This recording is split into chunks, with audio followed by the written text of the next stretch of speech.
Welcome to our free analytics daily share fads, and today we're going to discuss looking for potential network scanners.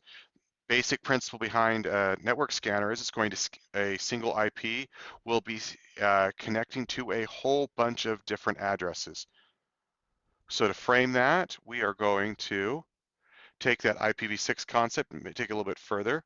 I'm going to go index equals correlate, source type equals correlate con, just basically any sort of connection logs, firewall logs, whatever.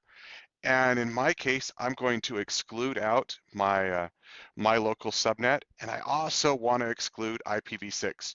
That's actually what got me inspired to write the previous day's thing about IPv6 is I got a bunch of IPv6 coming back as scanners, and I didn't want to have that.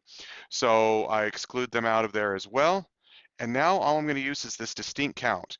Basically what it's going to say is, hey, give me a count of the sheer number of destination IPs by source IP. So if a machine scans 15 unique IPs, the distinct count of dest IP would be 15. There might be 45 different connections, but there's only 15 distinct dest IPs. And so that's how you can use that. Use a stats DC dest IP by source IP. You could go the other way around. You could, I don't know what that would actually mean if you were looking for the distinct count of source IPs by a destination. But anyway, you can use these principles to flip them around.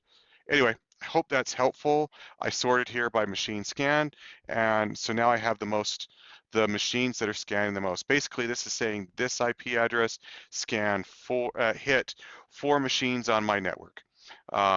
It's potentially a scanner. I could put it inside my network and do the exact same thing. Hope this is helpful. Hope this helps you moving from being a lame analyst to a Splunk ninja, and that you'll keep tuning in for these daily shares.